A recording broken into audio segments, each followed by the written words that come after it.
BingX, a trusted global crypto exchange. Trade spot, futures, or copy top traders easily. Sign up via the link or referral code to get 30 USDT instantly, plus up to 1,500 USDT in bonuses for verification, deposit, and trading. Egypt has confirmed that an international summit will convene on Monday to discuss an agreement to end the war in Gaza. The highly anticipated meeting, set to take place in the picturesque Red Sea resort of Sharm el-Sheikh, will bring together foreign leaders from over 20 nations. This critical summit aims to solidify efforts towards achieving peace and stability in the Middle East, ushering in what is hoped to be a new era of regional security. Among the distinguished attendees will be United States President Donald Trump, British Prime Minister Keir Starmer, and French President Emmanuel Macron, underscoring the global significance of this diplomatic push. The Egyptian presidency announced the confirmation, signaling a significant step forward in the complex negotiations.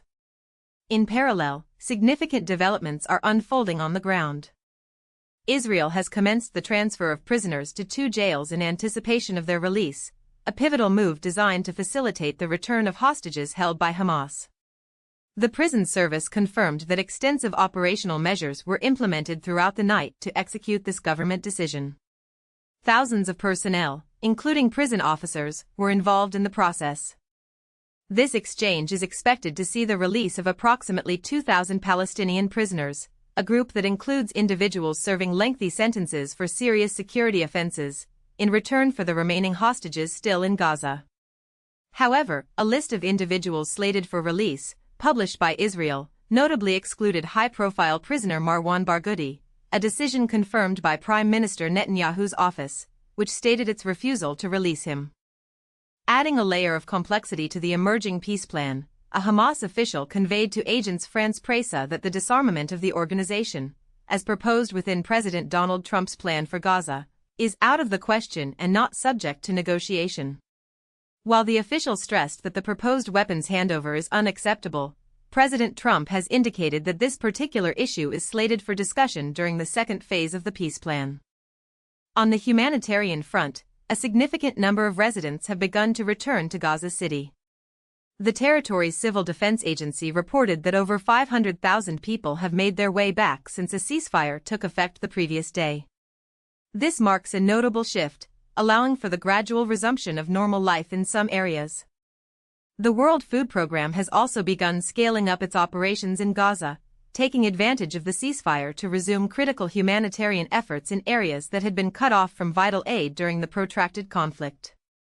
The WFP stated that hundreds of thousands of families remain displaced, with shattered food systems and severely limited access to basic necessities. With improved access, the WFP plans to re-establish its regular food distribution system, increasing assistance through 145 distribution points across the Strip. Over 170,000 metric tons of food are reportedly ready for dispatch or en route through various corridors, including Ashdod, Egypt, Jordan, and the West Bank. The diplomatic engagement extends to international leaders who are traveling to Egypt for the summit. British Prime Minister Keir Starmer is set to attend the Sharm el-Sheikh Peace Summit, where leaders are anticipated to formally endorse a US-brokered peace agreement aimed at concluding the conflict in Gaza. Britain has characterized the initial phase of the plan, which involves the release of hostages and Palestinian prisoners by Monday, as a historic turning point after 2 years of war. The British leader is expected to acknowledge the instrumental role played by President Donald Trump and the diplomatic endeavors of Egypt, Qatar, and Turkey in brokering the deal. Starmer is also anticipated to advocate for sustained international coordination to implement subsequent phases, including the deployment of a ceasefire monitoring mission and the establishment of transitional governance in Gaza. His office reiterated Britain's steadfast support for securing the ceasefire and delivering humanitarian aid. U.S. President Donald Trump and his Egyptian counterpart Abdel Fattah al-Sisi are set to jointly chair the Gaza Peace Summit in Sharm el-Sheikh. The meeting, scheduled for Monday afternoon, will involve leaders from over 20 countries. The summit's overarching objectives include ending the war in the Gaza Strip, bolstering efforts to achieve peace and stability in the Middle East, and initiating a new chapter of regional security. Security forces operating under Gaza's Ministry of Interior have initiated operations to maintain safety and order in Deir al-Balah, Gaza, following the implementation of the ceasefire. Security units have been deployed and are taking precautionary measures in the Nuseirat area of the central Gaza Strip, ensuring a stable environment as the ceasefire takes hold.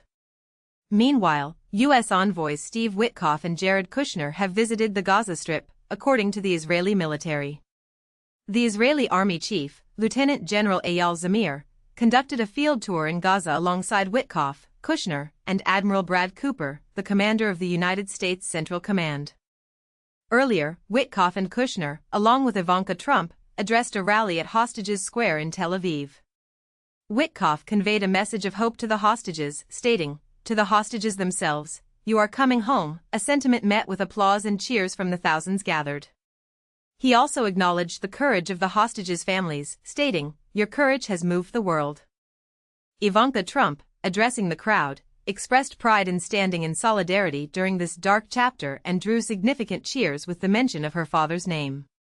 The crowd erupted in repeated chants of "Thank you, Trump" as the trio departed the stage. The rally in Hostages Square saw thousands of Israelis gathered with anticipation for the release of captives. Special envoy to the Middle East Steve Witkoff expressed his dream of this night, emphasizing a global prayer for peace uniting people of all faiths. While mentions of President Trump were met with loud cheers, references to Prime Minister Netanyahu elicited boos from the assembled crowd. In a separate development, Ukrainian President Volodymyr Zelensky has reportedly congratulated Donald Trump on the Gaza ceasefire, as reported by an Axios correspondent. International journalists are urging Israel to permit reporters access into Gaza following the ceasefire deal, highlighting the need for transparency and independent reporting from the war-torn territory. Scaled-up Gaza aid shipments are expected to commence on Sunday, according to reports, signaling a critical ramp-up of essential supplies. Lebanon has condemned overnight Israeli strikes that resulted in one fatality, underscoring the ongoing regional tensions. President Trump has stated that, for the most part, there is consensus regarding the next stages of the Gaza ceasefire plan, indicating a positive outlook from the U.S. administration on the path forward. However, not all parties are in agreement with the proposed terms. A Hamas official told Agence France-Presse that the disarmament of Hamas as part of U.S. President Donald Trump's plan for Gaza is out of the question. The official reiterated that the proposed weapons handover is non-negotiable. President Trump has indicated that the issue of Hamas surrendering its weapons would be addressed in the second phase of the peace plan. The conflict has also seen a significant cultural event impacted by the ongoing situation. The World Cup qualifier between Norway and Israel in Oslo was marked by protests and a substantial security response, including the use of tear gas. Norwegian fans have been divided over Israel's participation due to the war in Gaza. Ahead of the match, hundreds of pro-Palestinian supporters gathered outside the Norwegian parliament, many wearing Palestinian national team jerseys. Marching towards Ulaval Stadium with Palestinian flags and flares, protesters vowed to continue their demonstration until kickoff, while nearby buildings displayed pro-Palestinian banners. Security was heightened around the stadium, with police closing several entrances hours before the match, conducting bag searches, and limiting spectator numbers. Norwegian police later confirmed the use of tear gas on a group of protesters who attempted to breach barricades surrounding the stadium during the match. Iran has expressed its distrust of Israel regarding the terms of the Gaza ceasefire. Iranian Foreign Minister Abbas Araghchi stated that Iran has no trust that Israel will respect the ceasefire's terms, citing previous violations of agreements. Araghchi warned against what he described as the tricks and betrayals of the Zionist regime, asserting there is absolutely no trust in the Zionist regime. He pointed to past ceasefires, including in Lebanon, that have been violated as evidence for his concerns. In a related matter concerning Iran's international relations, the country's foreign minister indicated that Iran sees no reason to resume nuclear talks with European countries regarding its nuclear program.